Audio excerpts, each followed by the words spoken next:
खौफ में Israel, Iran का एटम बम तैयार।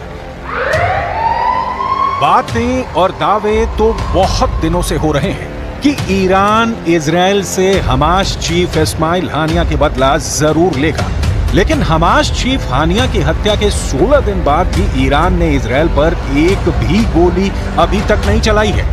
आखिर ईरान इतना ज्यादा वक्त इजराइल पर हमला करने में क्यों लगा रहा है? इस सवाल का एक जवाब ये है कि ईरान इजराइल पर बहुत बड़ा परमाणु हमला करना चाहता है ताकि इजराइल को दोबारा हमला करने का मौका ही ना मिले। ईरान से जुड़े इस सनसनीखेज खबर ने इजराइल के होश उड़ा दिए हैं। प्रधानमंत्री नेतन्याहू से लेकर अमेरिकी राष्ट्रपति बाइडेन तक ईरान की एटमी तैयारी से भौचक्के रह गए हैं। इंटरनेशनल मीडिया में छन छन करा रही खबरों से पता चला है कि ईरान इजराइल पर बड़ा हमला करने से पहले एक जबरदस्त परमाणु धमाका करने जा रहा है ताकि इजराइल और उसके दोस्तों को साफ संदेश दिया जा सके कि अगर ईरान को इजराइल ने दूसरा गाजा बनाने की कोशिश की तो ईरान इजराइल को परमाणु बम की आग में भस्म कर देगा।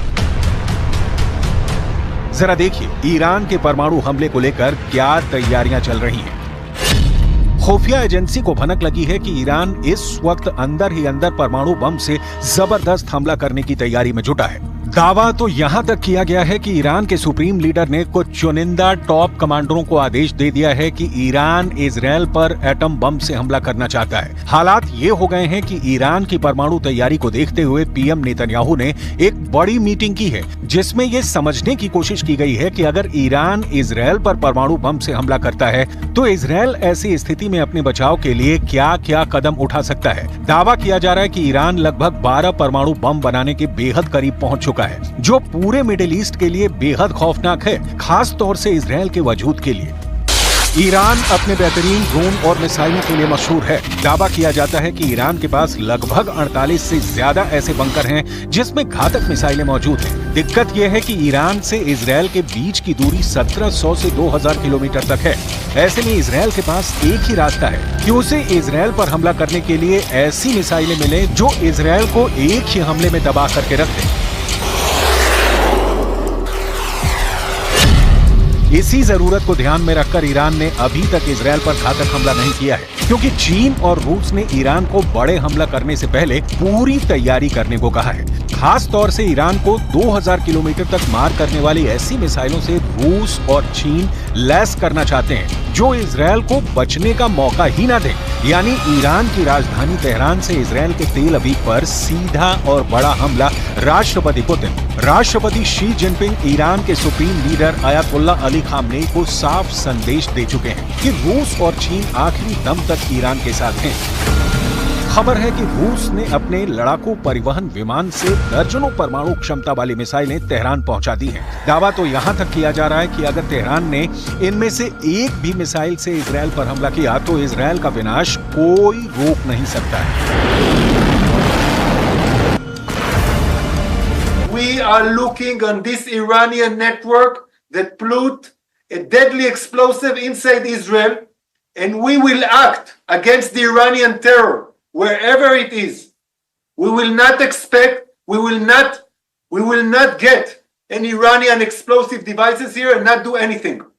We will act determinedly against the Iranian terror wherever it is. Iran की मिसाइल जरूरतों के मद्देनजर उसे रूस ने इस्कंदर मिसाइलें दी है। ईरान को इजराइल तक पहुंचने के लिए लगभग 1200 किलोमीटर की मारक क्षमता वाली मिसाइलों की आवश्यकता है, जबकि इस्कंदर सिस्टम की मारक क्षमता 500 किलोमीटर तक है। लेकिन रूस ने ईरान को जो इस्कंदर मिसाइल दी है वो लेटेस्ट वर्जन की है। इजरायली मीडिया के मुताबिक रूस ने ईरान को 1500 किलोमीटर तक हमला करने वाली R-500 क्रूज मिसाइलों के साथ इस्कंदर के सिस्टम दिया है, जो ईरान को जबरदस्त मिसाइल पावर दे रहा है। इस्कंदर के लंबी दूरी तक मार करने वाली परमाणु क्षमता वाली मिसाइल है। इसके अलावा रूस का मरमंग्स BN सिस्टम ईरान को दिया गया है। इजरायली विदेश मंत्री इजराइल काट्ज का साफ कहना है कि ईरान इजराइल पर बहुत बड़े हमले का प्लान बना चुका है। यानी ईरान अब रूसी मिसाइलों से इजराइल पर हमला करने जा रहा है।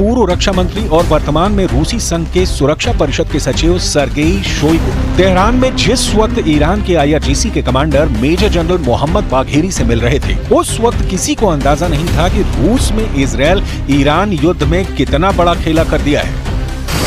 इजरायली मीडिया के दावों के मुताबिक ईरान की राजधानी तेहरान में एक गुप्त मीटिंग हुई है, जिसमें रूस ने तुरंत ही ईरान की सभी मांगे मान ली हैं। दावा किया गया है कि रूस की तरफ से पूर्व रक्षा मंत्री सर्गेई शोइगु ने IRGC के top commander major general Mohammad Bagheri की और उन्हें परमाणु क्षमता वाली मिसाइलें देने का रास्ता साफ कर दिया है। दावा किया जा रहा है कि राष्ट्रपति पुतिन के आदेश के बाद सैन्य परिवहन विमान IL-76 ने रूस से उड़ान भरी, जिसने ईरान के गुप्त ठिकाने पर रूसी इस्कंदर मिसाइलों को ईरान पहुंचा दिया है। इसके अलावा रूस ने ईरान को उपग्रह नेविगेशन सिस्टम मरमंग्स BNEWS भी दिया है। रूस की इस्कंदर परमाणु क्षमता वाली मिसाइल कुछ मिनट में ही तैयार की जा सकती है। इस मिसाइल के मिलने से ईरान अब इजरायल में घुसकर कभी भी इस्कंदर मिसाइल से हमला कर सकता है, जबकि रूस का उपग्रह नेविगेशन सिस्टम मरमंग्स BNEWS ईरान को ऐसी क्षमता देगा कि इजरायल के लड़ाकू जेट और मिसाइलें हमला तक नहीं कर पाएंगी।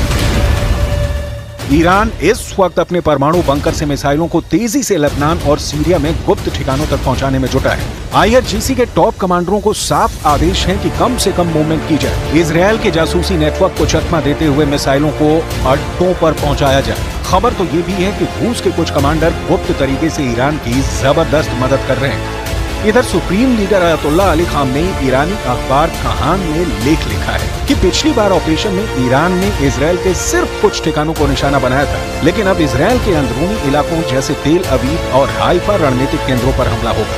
खामनेई ने ये भी लिखा है कि हानिया की हत्या में शामिल इजरायली अधिकारियों के घरों को निशाना बनाया जाएगा।